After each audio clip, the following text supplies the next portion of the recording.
Hey, everybody, welcome to this Xbox Life episode number 536. This is the show about the Xbox, gaming, and anything else we want to talk about. I am Rob, one of your hosts for this evening, also known as Pre-Sar on Xbox Live. And with me, as always, I got my good buddy, Mr. Mark, aka Q. Wingman 709. There you go, Wingman 709. What's up, everybody? What up? What up? We are back after a little break of a lot of things going on and got some technical issues getting the show posted. Hopefully get those resolved here in the next couple of days and get back on track with the regular releases.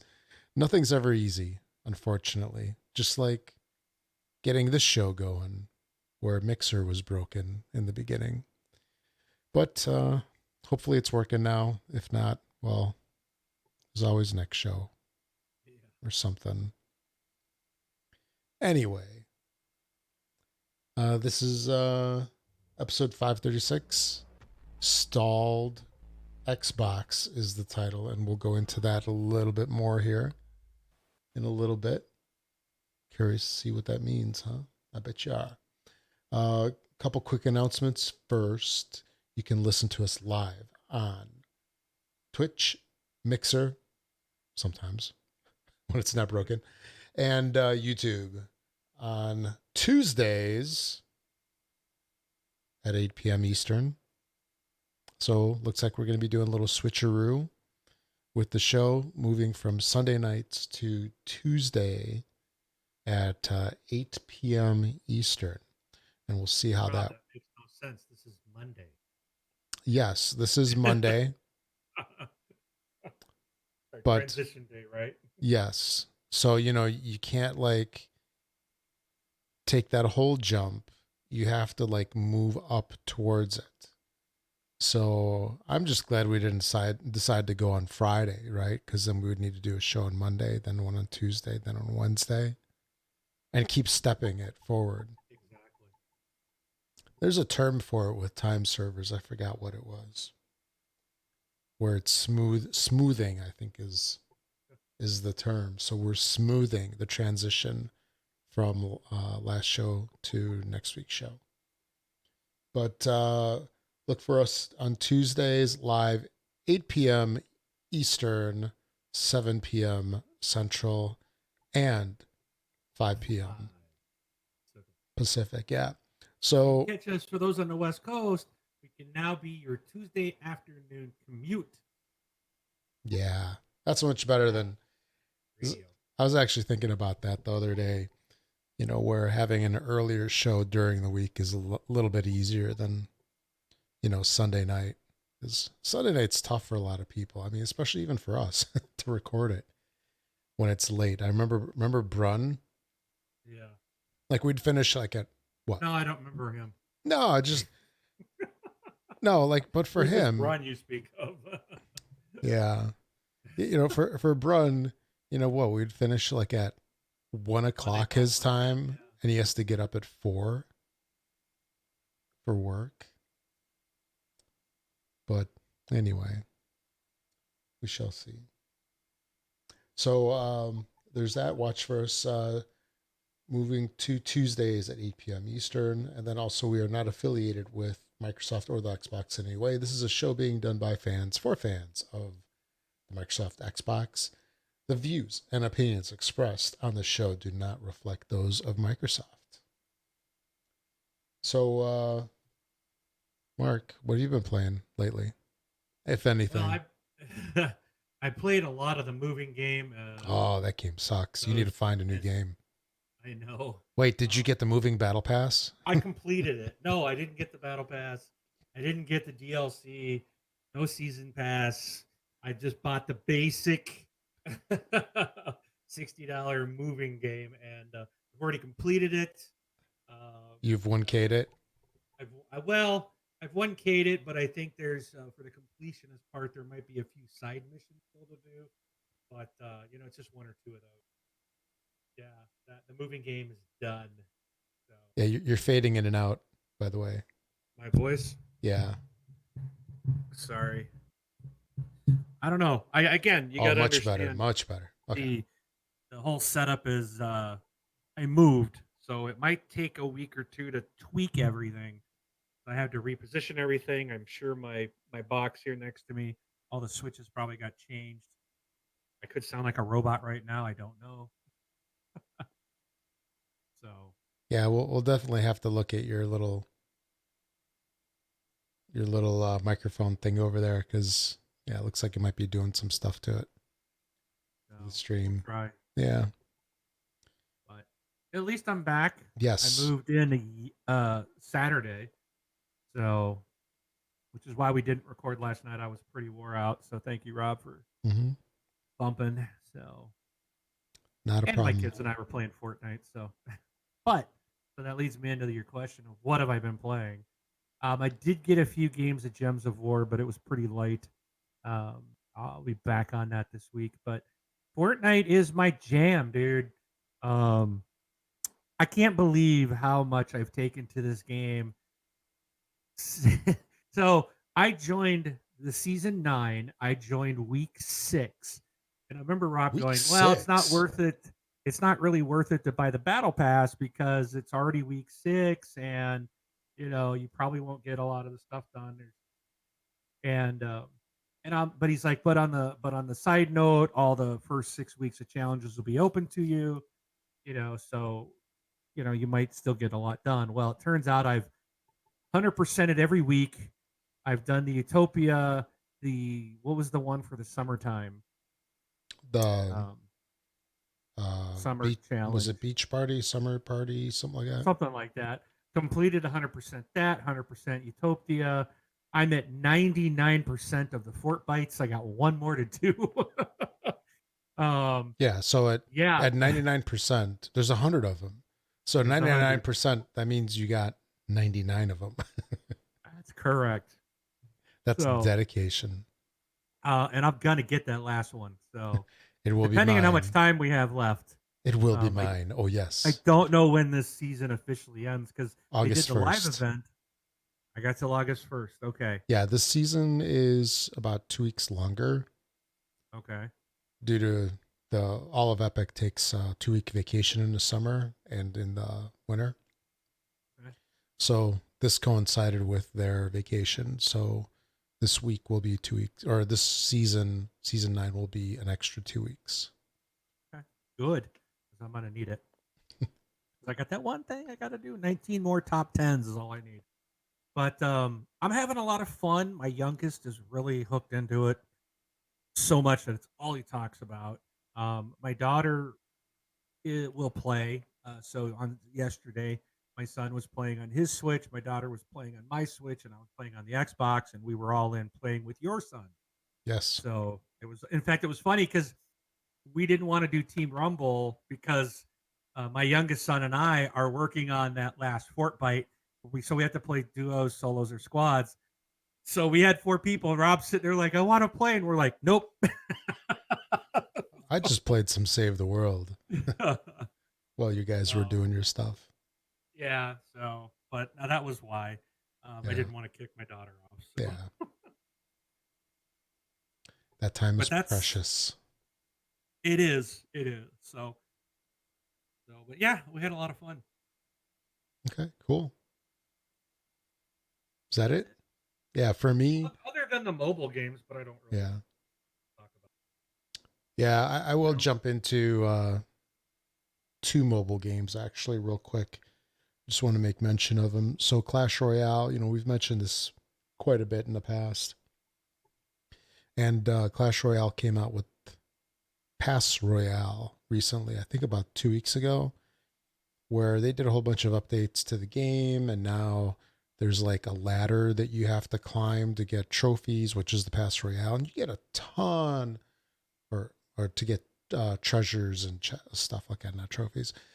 And you get a ton of stuff, a ton of loot. You get these things called strikes where you can replace things in the chests. Out of, I don't know, the 3.5 years that I've been playing that game, which is very unusual for me for a mobile game. Usually I lose interest fairly quickly. But this game had me hooked for 3.5 years. And this update is literally like the best update that they've done to the game since day one. It's it's breathed some new life into the game, and I think a lot of people have been finding the whole pass royale thing a lot of fun. So kudos to Supercell for doing that. And then I wanted to mention another game that my son kind of turned me on to, and it's the Asphalt series. Have you ever played those, Mark? No. So they're driving games, and I've tried driving games in the past, Okay. and they've just been so difficult because it's hard to steer on the screen. And the game in particular is Asphalt 9 Legends, and it is, as far as a driving game goes, it's pretty freaking awesome. And the fact that it's on a phone and not a console is just amazes me. The graphics on it, I've got a Galaxy S9, and Okay. it's totally smooth. It plays great, and I was just shocked. I mean, it. If you like games like Forza Horizon, you'll probably love this game. It's not a serious game. It's very arcadey, and most important of all, it's not impossible to control. So in the past, when I've played games, they've basically been, you have your brake and you have your accelerator on the right thumb, and you're steering with the left, and it's a mess. I mean, there's no feedback. There's, you don't know where you're positioning your thumbs if you're looking at the screen. I mean, it was a mess.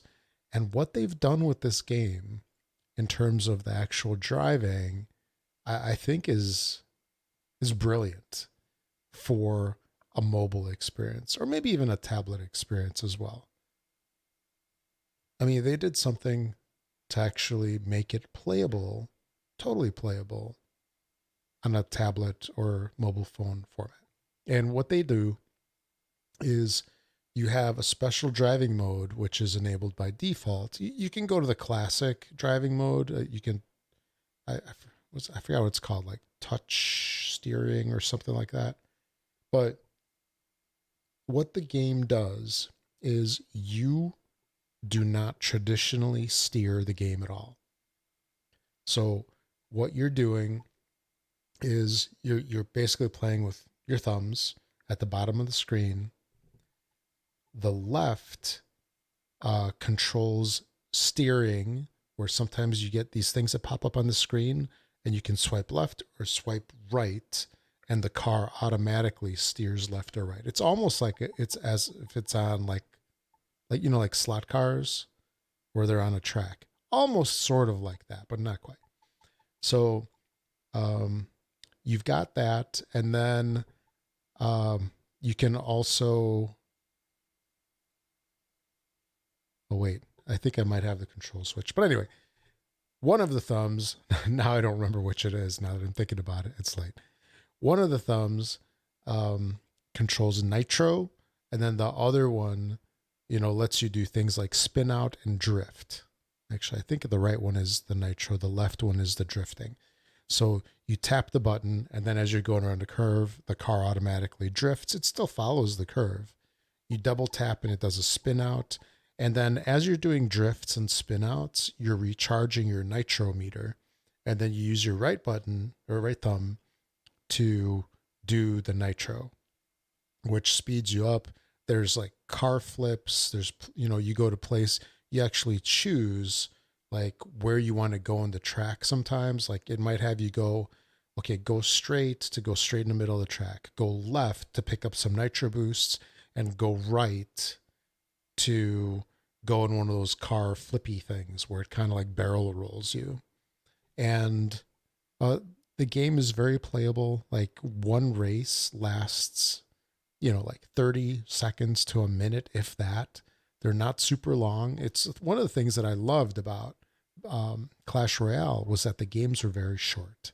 So when you only had a couple minutes to play, if you're waiting for something or just taking a break after lunch, you can get in there. You can play like a game or two in just a couple minutes and you're gone.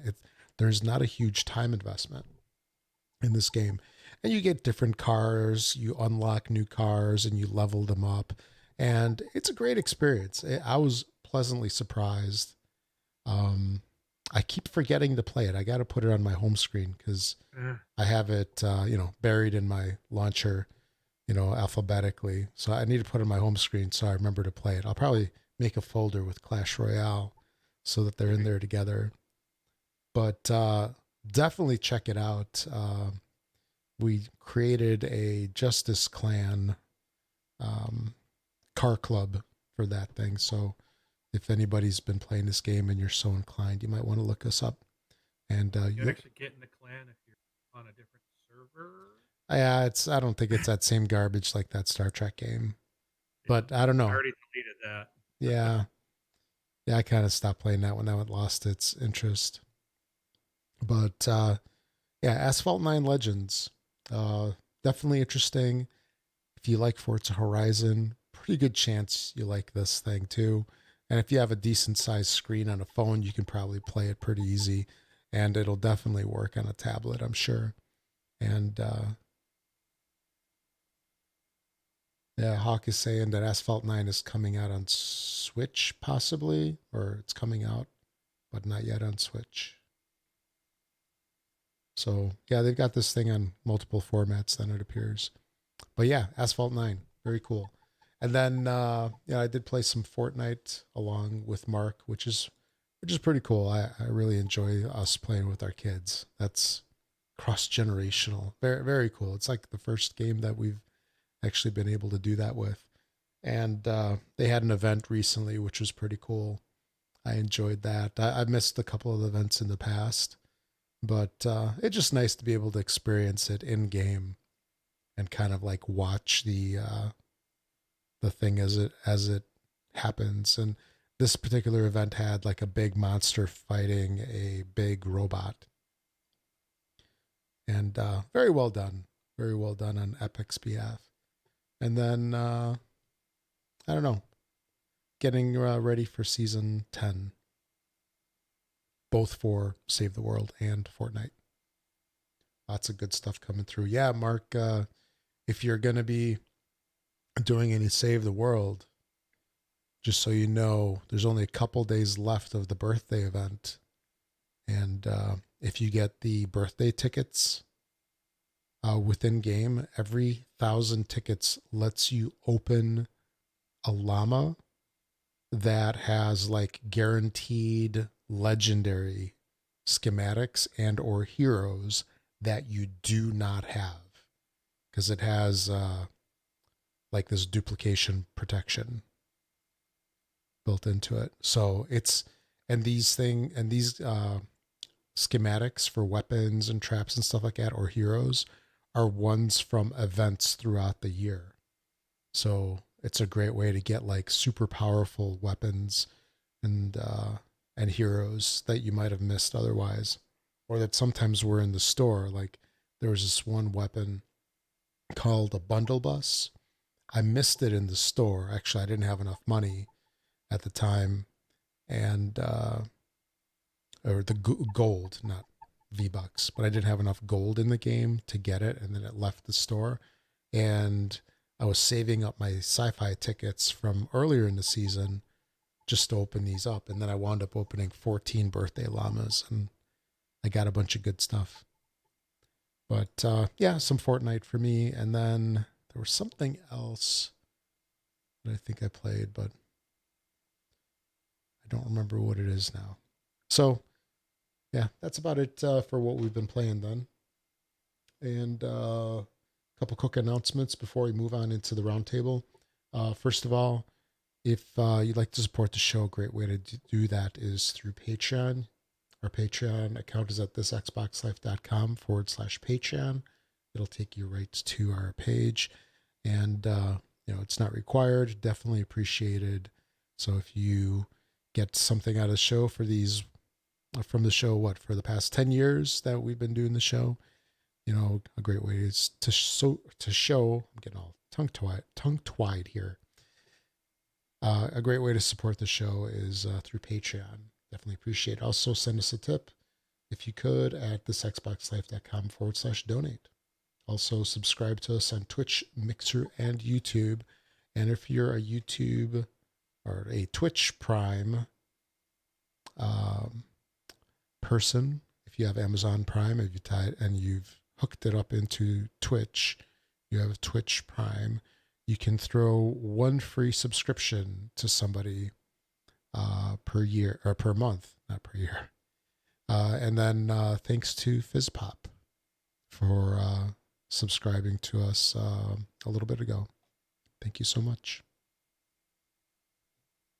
And then here, let's get on with the roundtable. So, you want to take the first one, Mark? Oh yeah. So I don't know. This isn't not Xbox.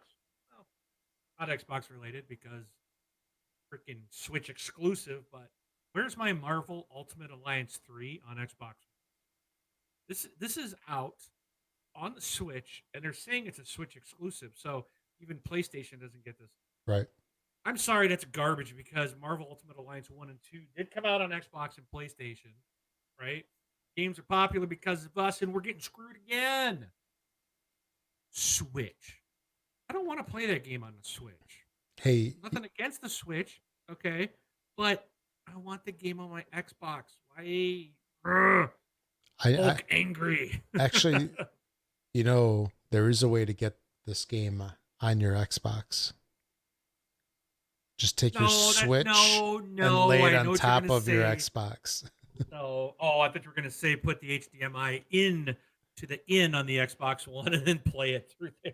That was the second thing I was going to say. Doesn't count that way. No. It does work. I want Marvel Ultimate Alliance 3 on the Xbox and the PlayStation. It's not fair. Anyways, I'm just whining and crying about that. And my next thing is going to be complaining. This one's definitely not Xbox related, even though you can watch it on Xbox. So I moved, and I've got Amazon Prime, so I get the Amazon Instant Videos. I got Netflix. I really was like, the cable company wanted $100, over $100, just for cable TV. Thumbs down. And I'm like, what? Like, and all I really wanted was like one channel. Yeah. It's the news station that I tend to. It's not worth it. And I'm like, paying $100 for that. So, well, Hulu has Hulu with live TV, and it's like $45 a month. And I'm like, well, I could try it. So I'm in my free trial week. With the TV one, you only get 1 week free. Without the TV, you get like a month free. But here's my frustration. Like, I'm paying for Hulu, and I get the live TV that you would see ads. I get that. But why am I seeing ads, like 4-minute long ads, when I'm paying all that money to Hulu for the non-live TV content?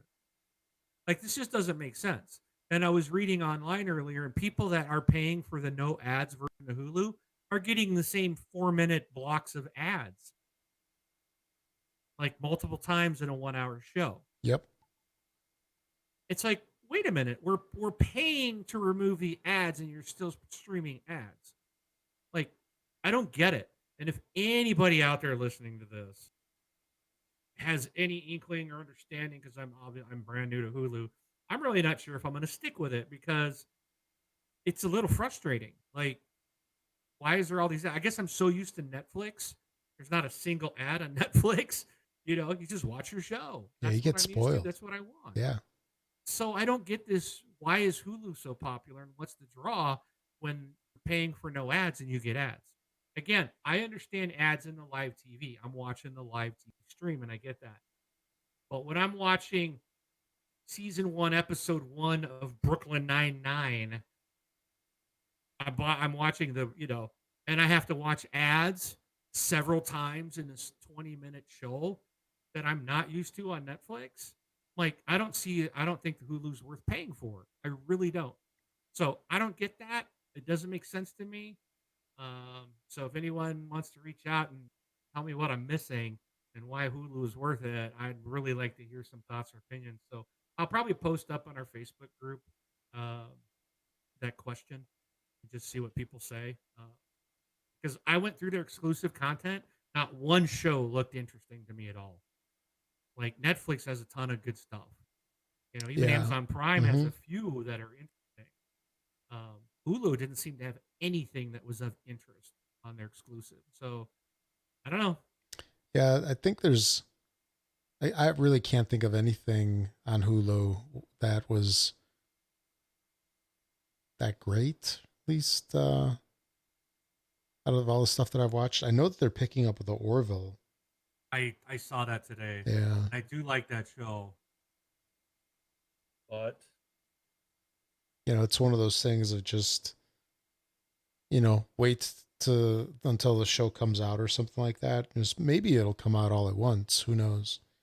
Wait until it comes out, then do a trial, just binge it, and then shut down your trial after you just get enraged from watching or all the commercials. or I might as well just get it like the cheap version if I'm gonna have to watch commercials. But why are you paying for it? Period. If you're still watching commercials, Exactly. even their ad supported one cost you money. Like that doesn't make any sense. So Yeah, there's something weird with.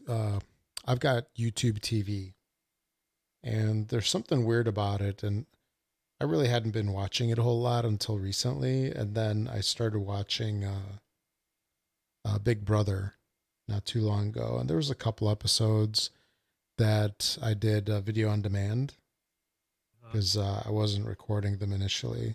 And the thing that was really funky was that so they had the show.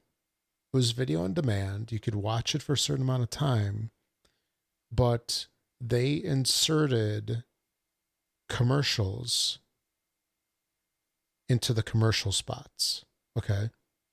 So it wasn't the original commercials that were, let's say, aired here in the Chicago area. It wasn't those commercials. It was some commercials that you wind up seeing like 6 times in an hour's show. And just repeated them over and over and over. And from what I gathered, I did a little bit of research into it. It has something to do with the contract. So, like Big Brother's on CBS. So, it has something to do with their contract with CBS. I yeah, don't know if maybe it's something that CBS forces on them because apparently there's other channels that don't have this. And the funky thing too is you can't skip the commercials. yeah. So It's you're locked into like a 2, 3, 4 minute time frame of just sitting through these, and it sucks. yeah, it kind of beats the purpose of cutting the cable. Yeah, You can skip the crap. I can record. I'm at that point. They're like, I'm already paying $45. Then I guess on Hulu you could spend another $10 to skip commercials. But it's like if I'm paying that kind of money for a streaming service, why are the commercials there on pre-recorded content? You know, it sure. doesn't make sense. Like I don't have this at all at Netflix. So, and I'm only paying $16 for Netflix. Yeah. I Hmm. mean, this makes Netflix like a huge bargain. I'm like, wow, Right, right. sweet. The heck with Hulu. I don't understand it. It seems, it really seems to make no sense, and I'm surprised that people are sticking with this because I just can't justify even the $45 if I have to sit and watch commercials anyways. No, It's yeah. like, well, this is dumb. It, it seem It's it seems like it's a premium, but it's really not. You know. it, it's not a premium when I'm Yeah, stuck watching ads.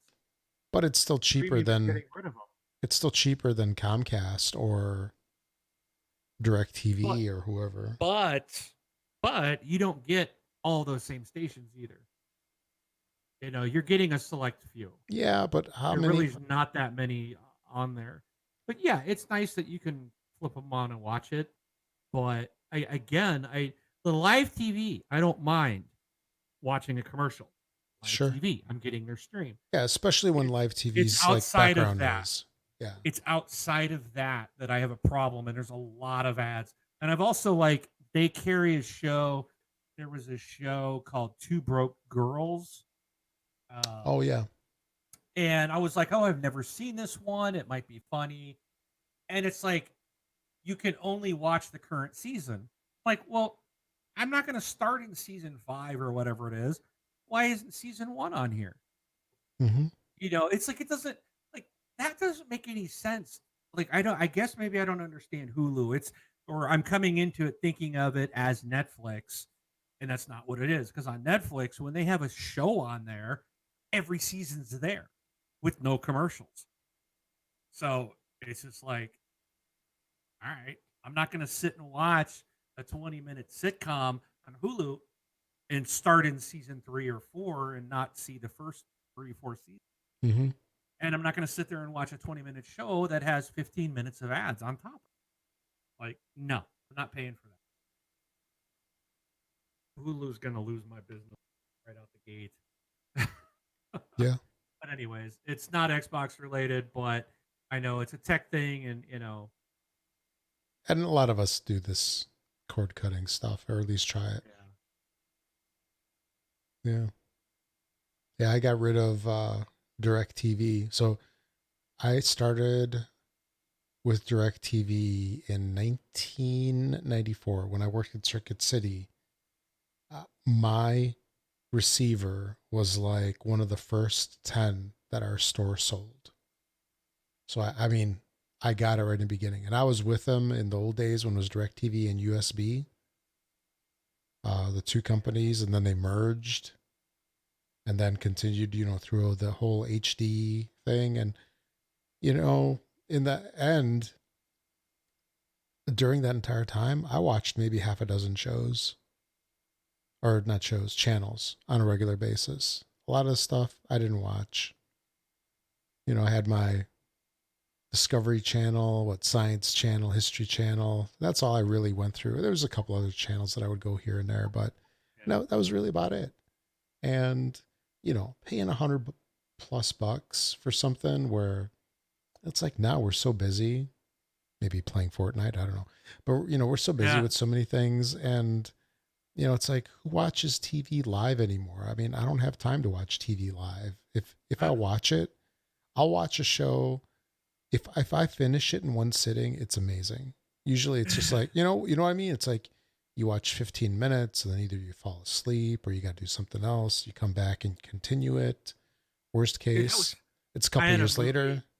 Yeah. Just today I was watching a movie on Netflix, and I think I stopped and started it probably a dozen times throughout the day. I take a break, I'll go in there and I'll sit down and watch it Mm-hmm. a few minutes or have lunch and watch a half hour of the movie, stop it, go back to take Yeah, a quote smoke break and go watch another 15 minutes. sure. It's just like, yeah, I can't even like have the attention span anymore to sit down and watch a whole TV show. Yeah. And so I certainly, when I do, I just want the show. I don't want. Yeah. Oh yeah. Anyways, So yeah. Okay. back to Xbox. Sorry to derail us. Yes. Oh, I enjoyed But I it. had to get some rants in. I had to yeah. get some rants in. Those are minor rants. Oh, I should have played the song. We might have to put the Wingman's rant section back. Yeah. Oh, you did it out of order. I did. It's not. Well, it's not even there anymore. Yeah. I took it out when I left. We'll have to put it back in. That was purely an accident, actually, if I did that. Anyways. Anywho. So moving on. One thing I found that was kind of interesting was there's an article in VentureBeat a couple of days ago. It talked about the current generation consoles, and it was titled Xbox One sales have slowed to a crawl as the current generation wanes. And I was kind of surprised to see this thing, and I was like, well, it seemed like they had a lot of, at least Xbox had a lot of momentum recently, with Game Pass and all the services. Yeah. They're coming. The Fortnite console recently. Right. And, a lot of stuff is positive, but, I'm looking at these people as let's sort of like being outsiders, these people that are writing it. And it's like, do they have a different perspective on things? Are we so caught up in the hype? Because I watch or I listen to the Major Nelson podcast. I watch Inside Xbox, and there's a lot of hype in there in both of those. Yeah. And they're always talking up the games and stuff. And I know that's their thing. That's what they're supposed to do. That's their job. But you know, this definitely piqued my interest. So I thought I'd read a little bit of this story here on the show. So it starts off saying we are at the end of a video game console generation, and you can see it in Microsoft's quarterly earnings report. The company revealed that its gaming revenue was down 10% during Q4 of its fiscal 2019, and it points to Xbox One hardware sales as a bulk of the decline. Microsoft's gaming division generated 233 million less than in the same period last year. The 10% decline came primarily from a 48% drop in revenues from hardware.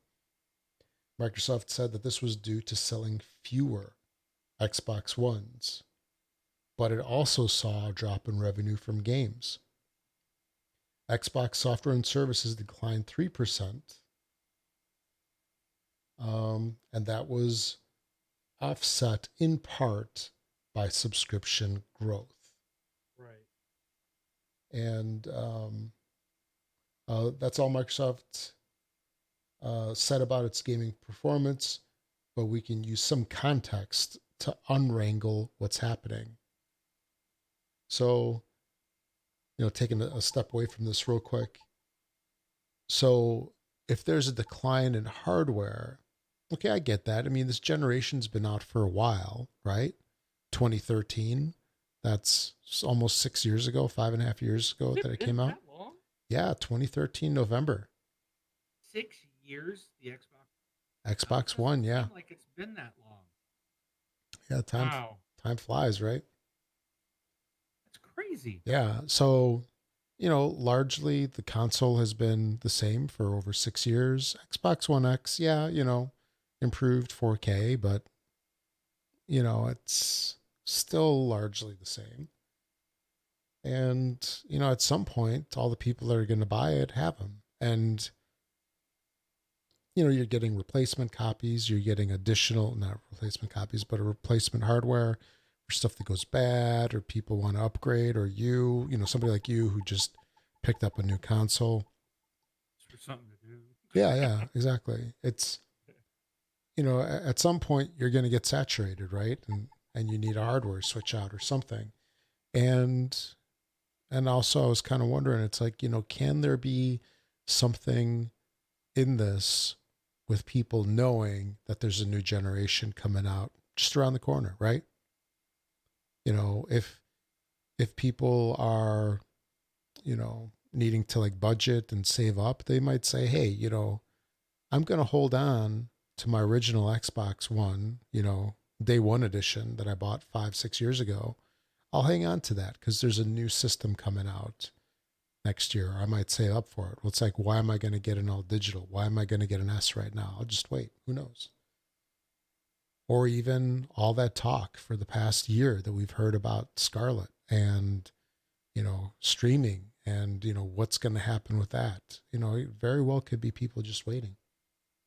But they continue on here and they say the current console generation is coming to an end. And while people still want to play games, few people are looking to purchase a new Xbox One and even a PlayStation 4. At this point, the most fervent gaming fans have already made their hardware purchases. They are now looking forward to buying a Nintendo Switch, or they're saving up to get the next generation of consoles. So that's kind of like what I was saying. Microsoft confirmed that the next Xbox, codenamed Project Scarlet, is launching holiday 2020. The PlayStation 5 is likely going to debut around the same time. But Xbox One hardware is likely selling slower compared to last year because of Fortnite. Huh? Throughout 2018, Fortnite helped sell a lot of consoles for players who wanted to get online with their friends but didn't want to settle for playing on a smartphone. While Fortnite is still extremely popular, along with games like Apex Legends, many players have already made their hardware purchase. The rush is over. And the Fortnite fervor dying down is likely also one of the reasons that Microsoft's software revenues are down. The company gets 30% of every digital transaction through its store, and Microsoft noted that the comparison to last year was down because of a third party title. That game is likely Fortnite. But the company did note an increase in subscription revenue. It spent most of E3 trying to convince fans to get into its Game Pass service, which is like a Netflix for games. I Yeah. guess that could be argued. And that pitch is apparently working, although it likely won't see a huge increase in revenue from that for some time. And then they talk a little bit about games with gold, or not games with gold, Xbox Live Gold, and so forth. And they finish up with, for now, however, Microsoft's gaming revenue is probably going to continue looking grim. So that was kind of interesting, where a game like Fortnite cut into the revenues. Did you ever think that could happen, Mark? Because, previously, you didn't get people that like spent 2 years playing the same game. Yeah, exactly. I mean, kind of something new that we're not used to seeing in the past. Yeah. People were always looking forward to the, Well, you know, new hotness. And here it's like the new hotness is the new season. I think like World of Warcraft Yeah. could be one of those that took people. There's been games, but they've been on the PC. Mm-hmm. And I don't really think that Call of Duty. I think has done it because a lot of people will play that like they're their only game. But yeah, I think Fortnite and Player Unknown's Battlegrounds and Apex Legends, these types of things, people are just like, boom, that's it. Paladins, I think, is one, and that's especially the free to play games. You buy a console pretty inexpensive, and if you love the game enough, then you don't need to buy any more games. You're not buying any more new hardware because you already have what you want for several years. Mm-hmm. Makes sense, Yeah. and it's been out for a long time. I mean, what consoles used to be 5 years and they came out. Now we're 360, 10 years, 9, 10 years before we got a new one. This one's going to go, 7 years, I guess, before we get a new one. They're stretching the life of it out. So we're kind of in almost uncharted territory as to what sales are like after 6 or 7 years. Yeah. I don't really think it's a decline negatively. It's just the natural cycle. Yep. But that And doesn't if, make for an exciting yeah. news story. Yeah. And to further continue the grim news, this is not the happy show, I guess. Windows Central, which posts a lot of Microsoft centric news, hence the name Windows Central. Has nothing to do with the windows on your house. But they posted a story called "Is the Console War Over for Xbox?" Whoa! So this Yes, also it is. this also came out around the same time. And he said the runaway success of PS4 coupled with the rise of the Nintendo Switch makes Xbox's chances for the future look daunting. However, the fight is not over, Not over. or is far from over. And I'll read a little section from this. It says, in a lot of ways, it looks like the console war is over for Microsoft, particularly when you look at contemporary metrics. Microsoft doesn't share console sales figures anymore. Wonder why. Instead, opting to focus on sharing engagement figures with its shareholders. But best estimates put Xbox console sales around the 35 to 40 million units mark. Conversely, the Nintendo Switch is also poised to surpass the Xbox One if it hasn't already, despite only being on sale for a fraction of the time. This holiday season, it seems all but inevitable for the Switch to outpace Xbox Two, and of course, PS4 is around the 100 million mark, totally dwarfing the Xbox One install base. I mean, that's all pretty much stuff that we've heard in the past. Transition to next gen is coming with Scarlet, or Xbox Scarlet, and the PS5 gearing up for a big reveal next year, most likely. And by all accounts, at first glance, it looks like Sony is poised to come sprinting out of the gate, capitalizing on the success they've found through this generation.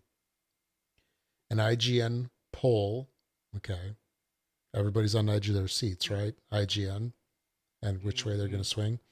An IGN poll of 40,000 readers shows that the majority of gamers are most interested in Sony's next generation system, beating out Microsoft and Nintendo.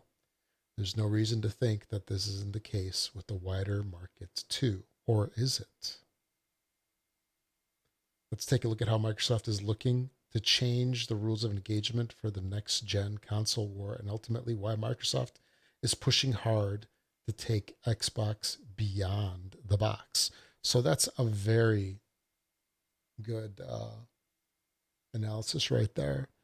You know, if there's a slump, right, for the console hardware sales, you don't keep trying to beat a dead horse, right? You expand into new things. Maybe there you have a chance. So they had some interesting metrics over here. In 2010, Americans, so this is not global, but just Americans spent $17.5 billion on video games. That's a lot. $2 or $3. Yeah. Last year, in 2018, they spent $35.8 billion.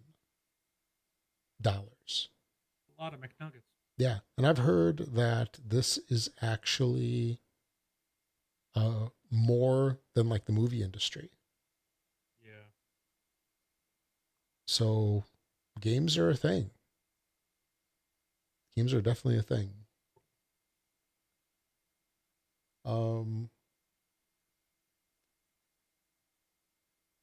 And then let's see, in the global games market for 2019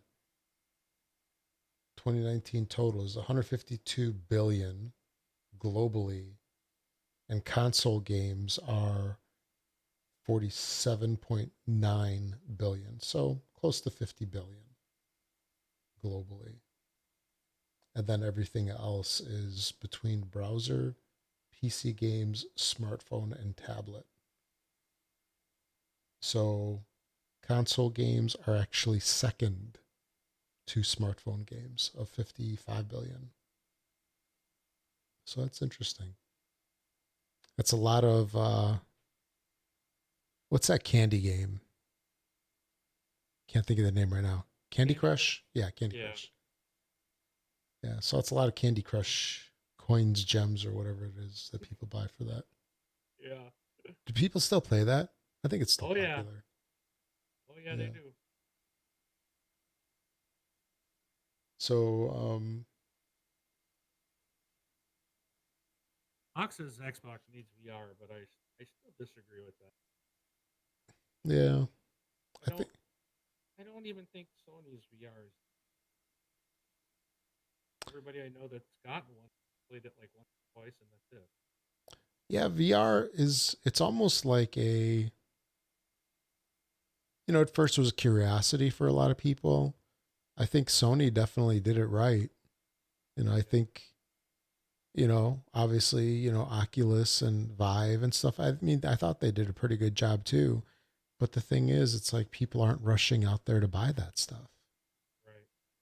I mean, I've got a Gear VR. I've got the original one, and I've got the newer one for the newer phones. I mean, it works nice, but, it's, I mean, there isn't too huge of a compelling reason to go back to it. Yeah, And I mean, Mark, you need to talk into the mic. I saw it. Sorry, Yeah, Hawk. I need to put Clash Royale down. yeah. Oh, It's all Rob's fault. did you get the battle? Did you get the I Pass Royale? You got to get the I Pass did. Royale. Yeah, I did. Yeah. Um, but anyways, let me put it down because that's not fair. Um, I already forgot what I was gonna say. Was there a question? I already got sidetracked. You got sidetracked because you got busted. Yeah. VR. Yeah, we're talking VR and the different I don't systems. I don't like putting stuff on my head. Like even when I'm playing, like right now, having the headset on bothers me. Like I hate like I like the cheap pack-in headset that Microsoft has as opposed to my expensive headsets that I use. Really? You Yeah, like because after a the while it's single like it ear? makes my head hot and then I start to sweat around my ears. That sounds like a personal problem. Well, it is, I got a big old fat head, so it's squeezing my melon. But I actually just prefer stuff that's not obtrusive or stuff that you don't realize it's there. Yeah. And I don't want a VR headset on. I don't even like 3D glasses and crap like that. It's just like don't make me add peripherals. That's why I don't think Xbox needs it, and I don't think that even if they had it, I don't think they'd sell millions of more. um I just don't see that it would. I Yeah. guess maybe in the next one, maybe it'll be there just because it has to, because everyone else has it. But it's not. Is it really selling? Is it making any money? No, it's a checkbox. We have it. So Yeah, and with I'll call it the disaster that they had with the Connect, yes, you know, which I can don't even have plugged in now. I When right. I moved, I didn't even connect it. I didn't even connect the Connect Hmm. because all I did was I was like, Xbox on and and take screenshots. It's about the only thing it would do. When I would say turn volume up or down or pause or turn off, it would ignore me like my children. So I'm like, forget you. I'm just unplugging you. Nice. So yeah, we don't even have that anymore. So I'd rather just focus on good gaming experiences, good connectivity, you know, just that type of stuff. Putting the money into studios for exclusives and stuff like that, I think is more important than VR. But Hmm. I know people like it. Hawk likes it too, and Sure. Yeah. I'm definitely not knocking it. It's just not something that I enjoy. Uh, again, it's a personal thing, but I still don't see VR really taking off. Um, I did think about trying one of those Oculus. What's the new one they just put out? Go. Is that the one? No, it's not Go. It's a different one, but it's completely wireless, completely Oh, portable. self-contained. That one. But it's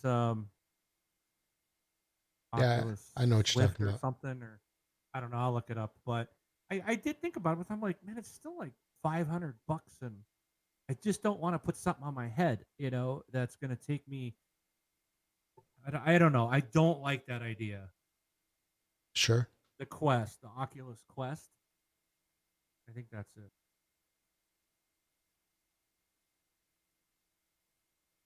I get it. And the one Yeah, it's thing, like $400, so it's like a probably a really good entry level. You can get it for $400 with 64 gig, and you don't need a PC or anything like can you that. use it on a submarine? Probably. All Just got to ask. Yeah. right, That was an done then. important question So, 6 years ago, yeah. 7 years ago, whenever that was. All right. But Eric, get back to this thing. If we look at the breakdown by platform right now, the Xbox represents just a fraction of the console portion of the pie chart. What a huge difference from the 360 time, isn't it? Yeah. Yeah. While the industry as a The whole, what? that initial price tag, Yeah, $100 more expensive, really hurt them. You that can't come out more expensive than your competitor, and actually not provide anything because they forced you into the Connect and then took the Connect requirements away. Like they put on it there where was. every game was Yeah, connected to the end of the 360. Then the new one comes out, they give it to you, and then nothing uses it. And then we find out that the console's not even as powerful as the one that's $100 cheaper. I mean, that was the big problem. And if they haven't figured that out, then the next Xbox is going to be hurting as well. Mm-hmm. They come out more expensive, or they try to slap VR in it and force you to take it, or they come out with a new Connect and try to make you pay for it. It's gonna backfire. Yeah. That's why I think the streaming is. I think that if they can come out with a Chromecast or Fire TV type of stick, and they can make their cloud work, then that's where I think they will see a big growth. But it's got to be inexpensive to get in to do that. Right. Don't charge $100 for a freaking stick. You can give those things away, because the people, if they want to, because once they use it, they're tied into your ecosystem with that, and anything they purchase is gonna go to you. Yeah.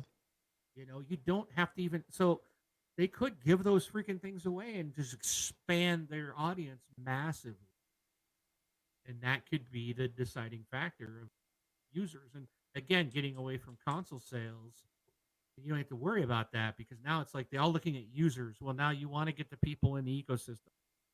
Make those little Fire TV sticks or Chromecast that are xCloud. Give them away. People will pay for the cloud service or whatever you're going to do, and you're going to have subscribers every month, free hardware. Yeah.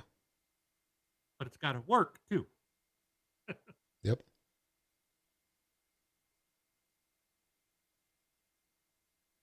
Oh, so in interviews, Microsoft is pretty transparent about its ambitions.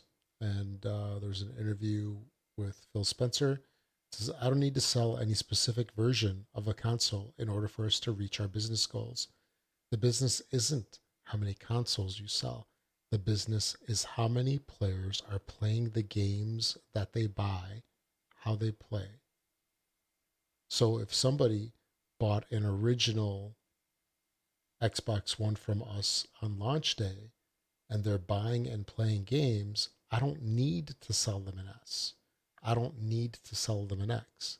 If they want to stay on the Xbox One they have and stay as a great member of our community or subscribe to Game Pass, that's a great business for us. I think it's easy from the outside to judge the health of our business and around how many consoles any company sells.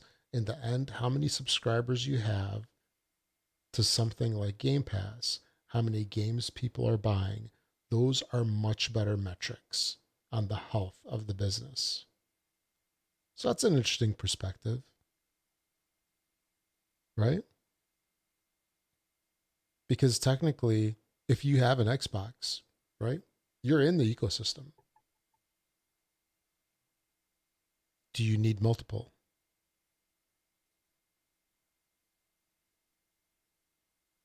You still there? Yeah, I'm Oh, debating. pondering. Yeah, I don't know. I don't know. I don't know. I have no answer. Yeah. What do I know? And then they further talk about using digital to lock people into an ecosystem. And they finish it off.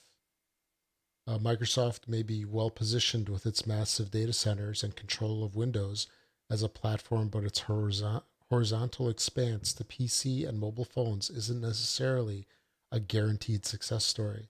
It depends on how well Project xCloud works at scale, with millions rather than dozens accessing the service. It depends if Microsoft can convince enough developers to license its content for for cloud streaming. It depends if Microsoft's revenue model for xCloud is consumer friendly.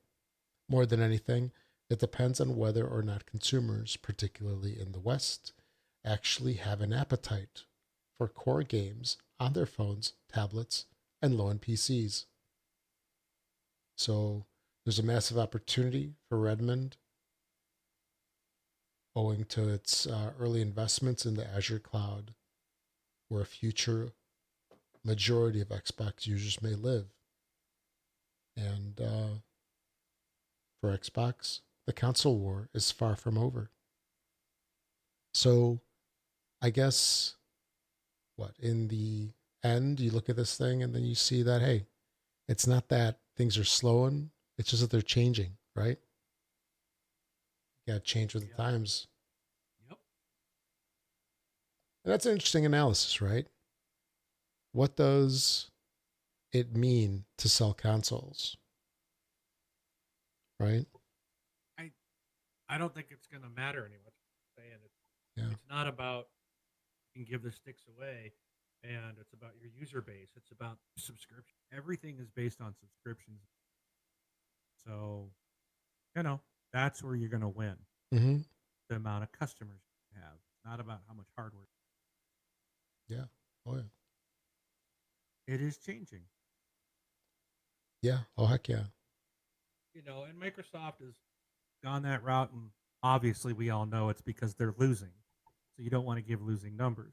But on the PR side, we could say that Microsoft's ahead of the time because they know where the future's going, and it's about users It's all and about the subscriptions. spin. So that's what the numbers that they're presenting. Spin So, it.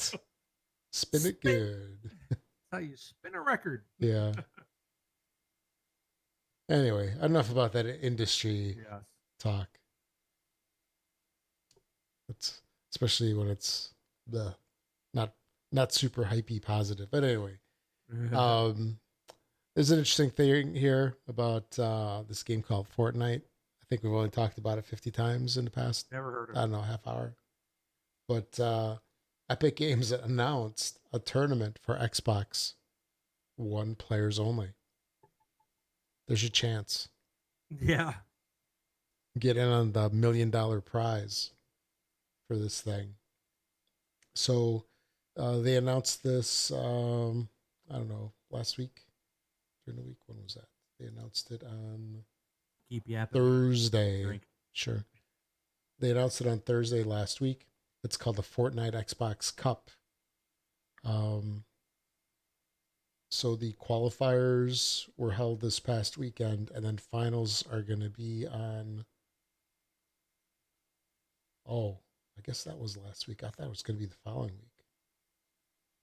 But anyway, participants had to have an Xbox Live Gold subscription to take part. Of course, you have to have an active account on Fortnite, and the prize pool for this thing was $1 million. So that is quite the prize pool. There's been prize pools in the past. You know what? 10, 25, 50 grand, and now we're in the $1 million range. That's just nuts.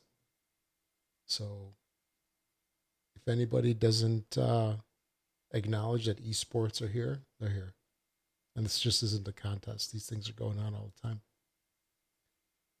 Okay, and then I guess this also applies to Fortnite. Also, I don't know if it's coincidence or not, because I think we did talk about changing the show's name to This Fortnite Life.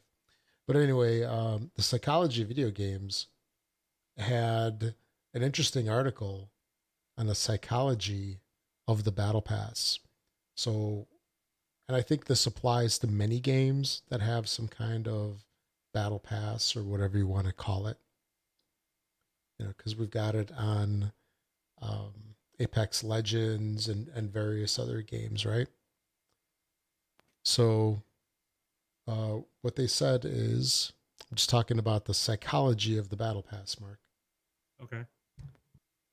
So, as with anything, any of these mobile games, they try to hook you, right? There's that, what was it called? Skinner box, the compulsion to keep coming back, how they kind of give you little rewards, like, the hamster getting his little nugget Uh, every once in a while or whatever.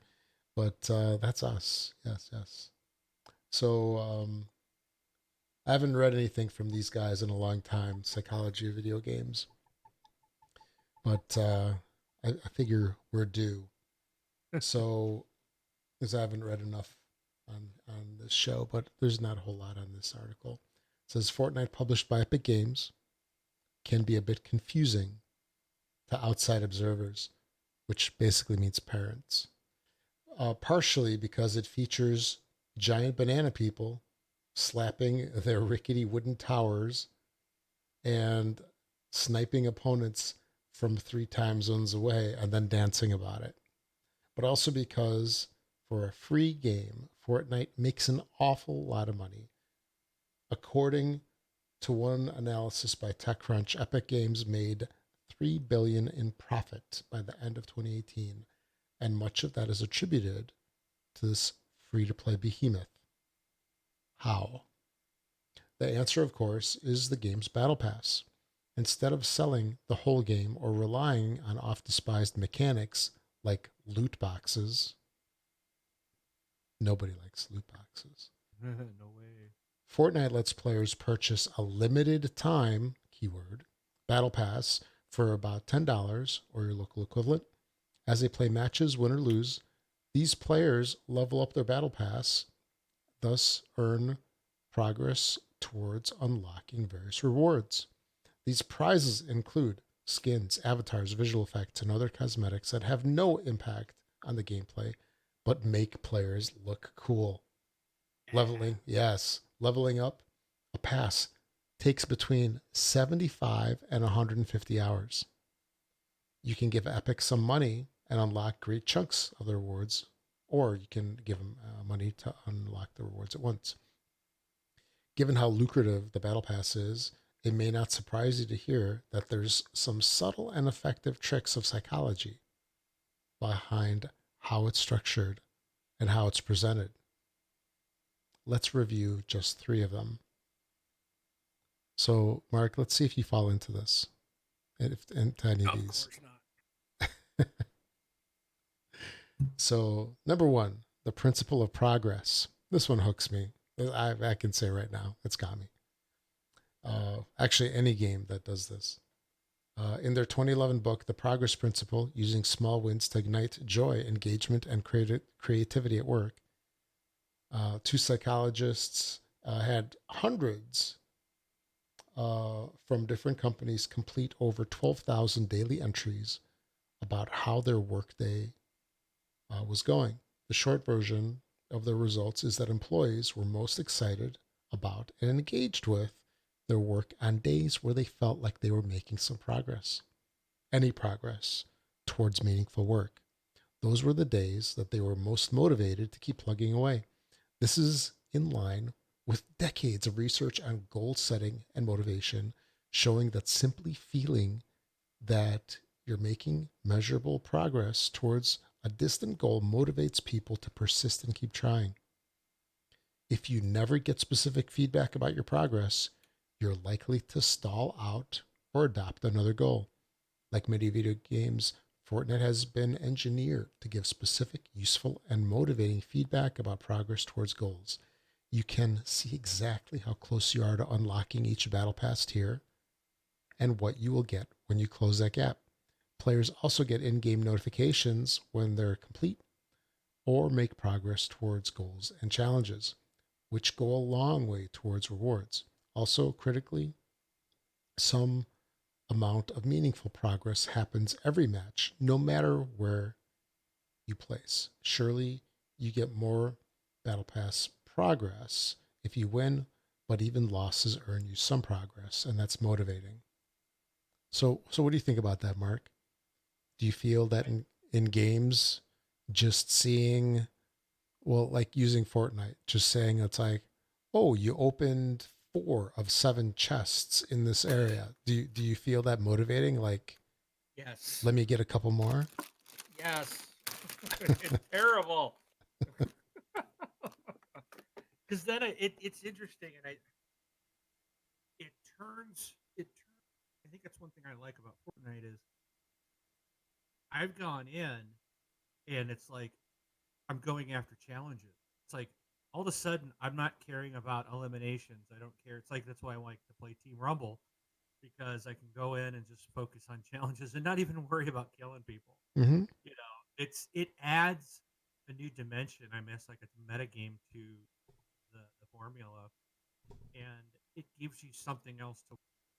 It that's what I think is so interesting about this Fortnite game is I like to save the world and I do enjoy it. I played a lot of it first came out and never really got into the battle royale part.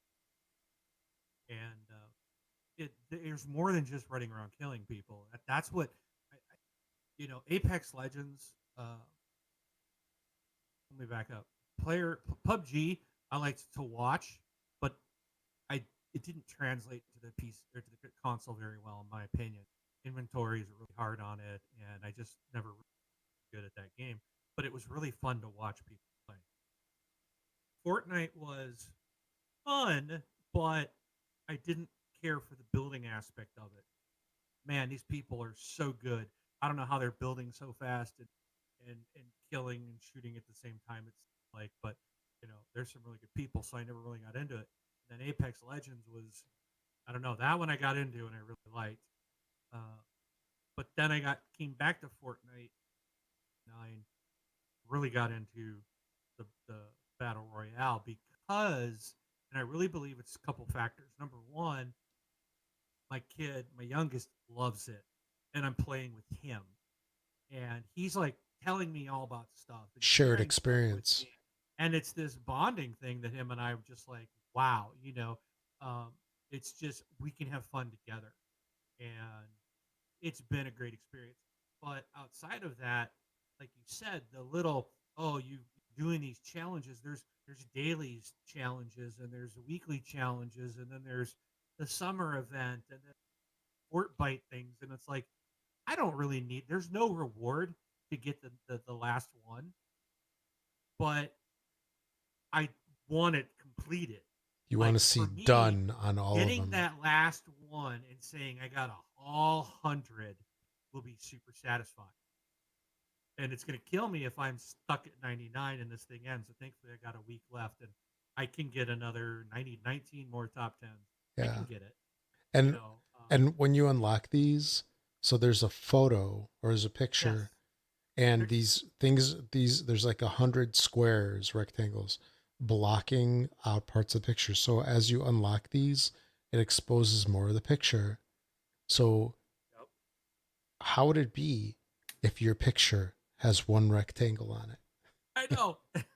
Be a permanent reminder of failure, But yeah, it's those little. It's like, and what I really like about Fortnite is the challenges are not. There's a lot. I mean, there's a lot of challenges, but not a single one have I found to be super difficult, No, no. which I like. It's like make them. It's something that keeps you coming back week after week. Well, It's you a know new what? thing to do. I take that back. There is one that was difficult, and that was getting 3 kills in Paradise Palms or Pleasant Park. Yeah, That one but was it's not in extremely one. It's difficult. not in one match though. No, I actually got all three in one match. Yeah, okay, but But it's it luck, I it's was been like, totally oh, lucky. there's one, so you Yeah. might take you rounds, but again, it's not like, oh, you got to get, you know, I think back to Gear 2, I think it was, yeah, the second game where they decided, oh, people were just sitting there doing headshots to get their achievement, right? So then they made the Gears 2. They said only one headshot per match will count towards the achievement, no matter how many headshots you got, which I thought was really stupid. They're making it like so impossible. Like it's already a hard thing. This game, what I like about it is if you put the time in, they're not really that hard. It's not something that I kind of suck at games. I love playing them, but this is, and maybe because it is geared to audience, I don't know. Maybe other seasons have had stuff that's been really hard to get. But in season 9, I found it to be wow. I've gotten all this, and because I've been able to do that, I'm really excited for the next season. I want to get this last thing done with bite, but then I'm like, okay, boom, let's go. I'm ready to do, and I want to start because now I'm kind of like, okay, there's nothing to do but try to get top 10. It's like I'm down to one thing, except for the daily challenge. And it's almost like, oh, this game's kind of boring now because all you do is run around and shoot people now. Oh, who wants to do that? You're playing the base game now, on all that challenge, all that fun stuff is now gone because we're at the end of Yeah, it plays a huge part. sure. Yeah, Hawk said in the chat that the thing with making progress is the reason why achievements are so popular. Right? That's that little reward, especially hearing that, bing, or the I forgot what it's called. Was that the diamond achievement or something? Those really rare ones. The rare ones, Yeah. yeah. Just a regular achievement's nice, but ooh, it's the rare achievements. I did something super special. Half the That's time it's like I don't know what I just did, but what's interesting about Fortnite yeah. is like I don't even care about it. Like I'm not getting any achievements. I don't think there's any achievements for Battle Royale. They're all for Save the World. I don't even care. Yeah. Like Mm-hmm. it's all about unlocking skins, dances, and it's weird how this game, um, like I look at every day. I go in the item shop, like, oh, that's cool. Oh, I want that dance move. $15. I'm like, what? Yeah. So, but there's so many of them. I'm like, $10 for that skin, or it's $10 for that dance move. Oh, what the heck? And I buy it anyways. Mm-hmm. And then it's like afterwards, it's like, I just paid $10 for that stupid dance move. But it's fun to get in the game and do it. I don't know what it is. Just I don't know. The game has hooked me and I'm having a lot of fun. Yes. Little things that keep going. It's there in In the end, that's what's important, right?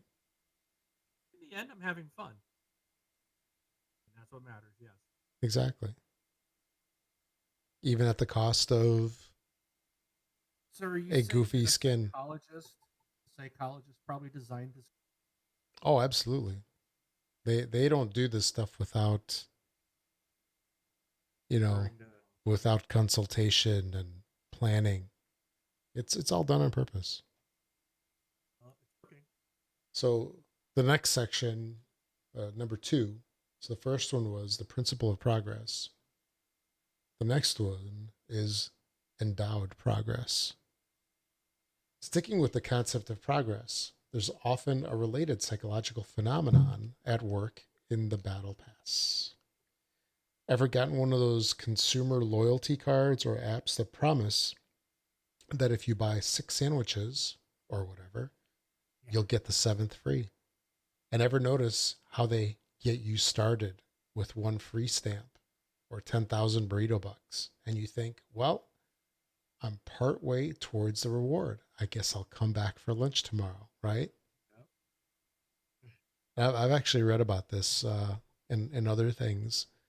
Um, this is on purpose because there was something about, well, maybe it's talked about here. Let me just finish this paragraph, just so I don't spoil it here. But this is something called the endowed progress effect. We tend to want to complete goals we feel we've made progress towards, and clever companies capitalize on this by endowing endowing us with some free progress right off the bat. Video games do this all the time too. It's not uncommon for Fortnite players to accidentally start progress towards challenges they didn't even know existed. Open a treasure chest you stumble upon, for example, you might be notified that you have now searched one of 4 treasure chests, and that finding the other 3 will net you significant battle pass progress. Well, you're 25% of the way there, right? Might as well keep playing until you're done. So I think this definitely applies, and it's sort of like a continuation of what we had before. But going back to the loyalty card thing, there were studies that actually were done where if they gave out these loyalty cards, and let's say it said, like make 4 hamburger purchases, get the 5th burger free. Right. If they tagged the first one as a starter, and so you only had 3 more to go, people were more apt to continue them than one that needed to be started that was totally blank. Wow. And it's just human psychology because, let's say you want to start people off and say, hey, I need people to, make 4 purchases. So all you do is you put 5 slots in there and you give them the Yeah. first one free, right? You're not And really giving them anything, yeah, but exactly. we think we are. But it's a psychological trick, right? Right. And, especially if people are looking to score free lunch or something like that, hey, they are, apt to, come back and get that freebie. Like Hawkins says, it's called weak mindedness. Nice. Yeah. And, Free's good. and then, okay, so this is the huge one. So next one, this is the huge one, I think, in Fortnite. This is what gets most people. And it's artificial scarcity. It Yes. says, we tend to desire things more when we feel they're dwindling or unavailable, Yep. right? And technically, in a digital world, do they need to make more Cuddle Team Leader skins? No, they have an unlimited supply. it's Right. it's not like they need to churn out some more at the factory. But Right. anyway, this is a maxim of social and consumer psychology that shows up in studies on scarcity and related topics like psychological reactance, where we want something if we think it's going to be taken away from us. It's the power behind things like going out of business, sales, and the old realtor trick of telling potential home buyers that they have another family also thinking about making an offer on this property. What's Right. more, companies often manufacture scarcity by artificially constricting supplies or putting end dates on offers. Fortnite does this through its seasons system. These limited time seasons provide clean breaks where the developers can start and end special community events or themes, but by tying Battle Pass to seasons, it also creates scarcity. Epic lets you retroactively claim any rewards if you buy the pass late in the season based on everything you've done since the season started. But rewards can only be claimed or bought while the battle pass is active, and they end when the season ends, to be replaced by, of course, a new battle pass. So, this is something that, definitely people jump to. I mean, I find myself rushing towards the end of the season to try to complete it, right? Yep. And, it's artificial scarcity because they're just saying, hey, all this stuff, this Ragnarok or this, oh man, I don't remember that one guy that you get at the end of season 9. It's like, if you don't get him Yeah. by the You end of the can't get them at season, all anymore. he's gone. And, Right. some of the stuff does come back in the store available for purchase, but a lot of these things, they're one and done for now. So these are only a few examples of the psychology at play with Fortnite's Battle Pass. And maybe it doesn't matter to you and you find enough value in the game and the pass that you're fine with spending the money. In fact, I hope that's the case since it's then a win for everyone. But I You, could go you on. realize Fortnite does that every single day with Mm-hmm. the item shop? Oh, yeah. Because I've noticed that they don't actually have a store to go in and buy stuff. There's what, 8 items available every day, and that's it. And they're available for 24 hours, and then they're gone. Right. So every day it's something new, and you can't go and look at like, which seems weird because like for myself, like there's a couple that I've seen. It's like, oh, I would go and buy those if they had a storefront where you could go and buy all this stuff that's been out there. you Hmm. know. But I guess this is it. Is like people see it, and they're like, it'll be gone in 24 hours. I have to buy it. Oh yeah, So and it's like, and you don't know when it's going to be back. right. I've seen, like, I really don't care too much. I haven't bought very much at all within the store in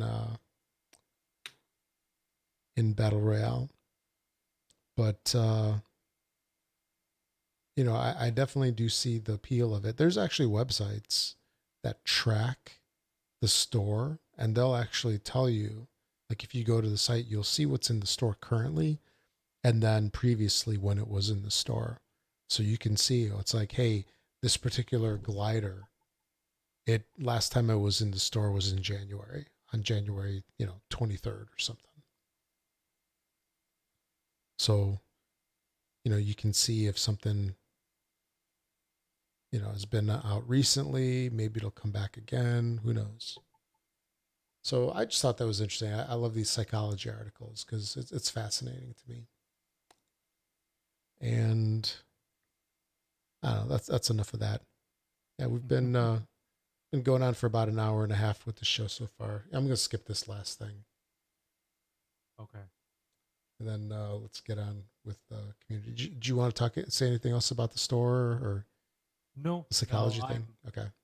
I'm ready to call it a night myself. Okay. I Yeah. know you've got to be. So, Yeah. It's after midnight here. yep. All right. Moving on to the community. A couple quick things. If you'd like to leave us a voicemail, you can do that at thisxboxlife.com. Click on the send voicemail widget on the right hand side of the screen and leave us up to a 90-second voice message, or you can also send us an MP3 recording to contact at thisxboxlife.com.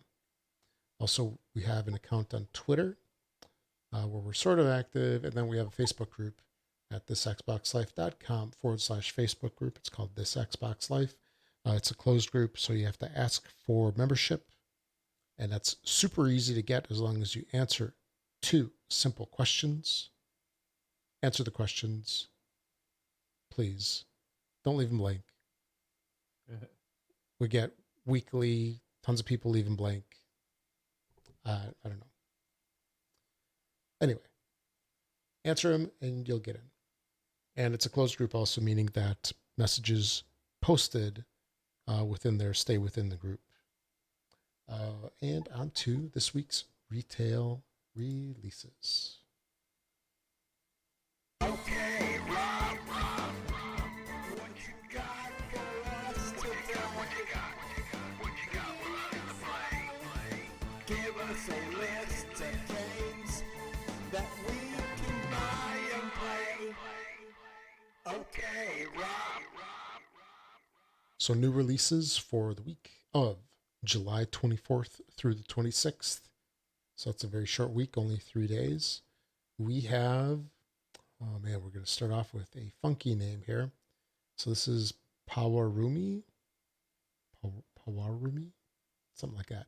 Anyway, this releases on July 24th. It's Xbox One X enhanced, and it looks like it's in the desert or something. It's got sparkling things. So shoot 'em up. We also have Hoggy 2. I'm not sure which. I'm not sure if this game came out on like Atari Jaguar or maybe Sega CD or something.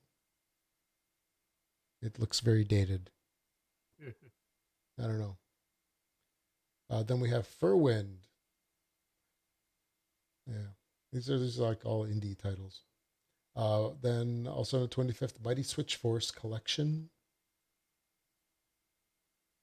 And then on the 26th, we have Tetsumo Party. Not sure what to make of this one either. Japanese TV shows inspired it, supposedly. And it's got sumo warriors, and they look origami-ish to me. That's the best way to put it. And then lastly, the star of the week, Wolfenstein Youngblood. Yeah. Xbox One X enhanced. So I'm really looking forward to this. I'm even going to read the flavor text of this post here.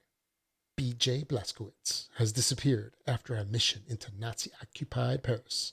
Now, after years of training from their battle hardened father, BJ's twin daughters, Jess and Soph Blaskowitz, are forced into action, team up with a friend, or play lone in the most open ended Wolfenstein experience to date. I love my Wolfenstein. I don't quite know what to make of this one yet because it's got like the whole two-player aspect. I like it's an interesting twist. We'll have to see how it goes after this bad boy comes out on what, the Friday. I know you said you bought the deluxe edition with Yeah. Pass. Mm-hmm. So I could have played this game with you without paying for the game, Sure. but I wouldn't have gotten any of the achievements. So I did look that up. Mm-hmm. But it's interesting. You can the buddy pass. You can allow. It said you can share this with like multiple people. Sure. So it's not just one person that No. sharing the game with, and that's the only one. But those people can't play Without you. unless they're playing with you, and then they Right. can play where you're at. Right. So I'm just like, I'll just buy it so that you and I don't. That way we both get our achievements. But I know you and I are gonna plan to play it together, right? Oh, hell yeah. Okay. Absolutely. So I will play this entire campaign with you and not advance or Okay. just do it. If it takes us 6 months to get through it, it takes Mhm. us 6 months. So These usually aren't super long. no, but you and I having the time to hook up, but I will have a lot more time available now. No, wait, so well actually next couple weeks are gonna be kind of funky. All right, so this thing comes out on Friday. I got Gen Con the following week. And so that's gonna take me out of commission for like 5 days. And then we've got season 1 of Fortnite, season 10 of Fortnite starting right after We'll that. get to it. We'll But, get to but it. you know what? I usually slack in the beginning of the seasons because I'm doing like Save the World. I'm trying to get my heroes and Save the World and stuff. Yeah. And then you're always thinking, there's another 10 weeks. There's another 9 weeks, 8 weeks or whatever. Then you got to start. Tomorrow. I better get started. Yeah. And then you got to start like cramming. Then all the anxiety sets in. It's like, how am I going to get all these? Oh. And I like Hawk here saying it'll be on sale in a few weeks and $20 in a few months. No. Wrong. It'll brand new. no. Yeah, it's $30 brand new. The deluxe version is 40. But it's not going to be $20 in a few months. It's going to be like $2.50. Come on, who you kidding? Or it'll be part of the, Wolfenstein. Game Pass. It'll be Game Pass. No, it won't be Game Pass. It'll be part of the Wolfenstein Complete Collection set number 45. There you go. For like $8 for all the games. That's funny. And Go Fast, Go Hard says, love Wolfenstein. Looking forward to it. I love this franchise. I've said this many times. I love the humor in Wolfenstein. I love this little like one-liners that Blaskowitz says. And I've always been sort of enamored with those whole like alternate, Nazis take over the world, they're on the moon storylines. I just think they're interesting. Yeah. I get a kick out of them. It's like Man in a High Castle, right? Yep. It's just like that kind of stuff. Yeah. And it's funny. I like that and Dishonored. And I was sad that there isn't no Dishonored game coming out this year. But I was thinking about it. I'm like, you know what? I never finished the last one. That's why they're waiting for you to finish so they can yeah. get the next one. Yeah. It's like I don't necessarily need a new one when I haven't finished the last one. I need to sit down to finish it. But anyway, yeah, Wolfenstein Youngblood. I know a bunch of people are going to get this thing, and we're going to be playing it, I'm sure, this coming weekend and maybe later. I had a window open here. Where is it? I must have closed it. Round this thing out and going. What's that? I need to get going. Yeah. No worries, dude. All right. I got sidetracked. Been drinking too much of this. Yeah. Yeah, my Xbox app is all like frozen. Anyway, Games with Gold, we have for some more time here. For July, we have Inside. This is a pretty good game for like the first 2/3. And then we also have, let's see here. There was one other one, I guess. Did we mess this up? I don't think I changed it. What was the other game? I don't know. I haven't. Yeah. Let me look it up. Yeah, real this quick. one you've got. Yeah, Big Crown Showdown, Inside, and Meet the Robinsons. Those are the three that are out right now. Meet the Robinsons is the backwards compatibility. Crown Showdown says July 15th. Gone. Yeah, I think I messed up the date on those. So that would be 15th through what, August? Whatever. Anyway.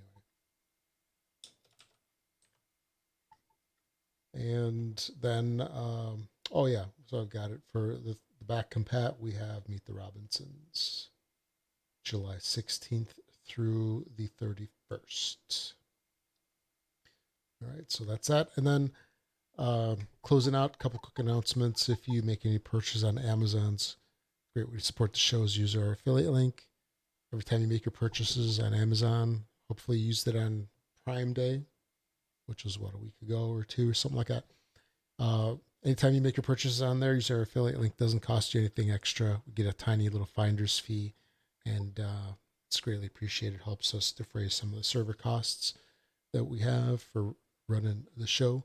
Also, if you're an iTunes user, find the show within the iTunes store. Give us a 5-star rating and a review if you could. That helps boost us up in the rankings. Follow us on Mixer, Twitch, and YouTube. Also, once again, if you're a Twitch Prime user, consider sending your free monthly subscription our way. And that resets every month. So do it every month if you could. And thanks to Learned Your Lesson for the music. So that's about it for episode 312. Is that it? No? 595? 536. Yeah, 536. That's right. I was testing you. For episode 536, my name is Rob, also known as Presar. Thanks for listening, everybody. And we'll catch you all next week. I'm Mark, aka Wingman 709, taking off.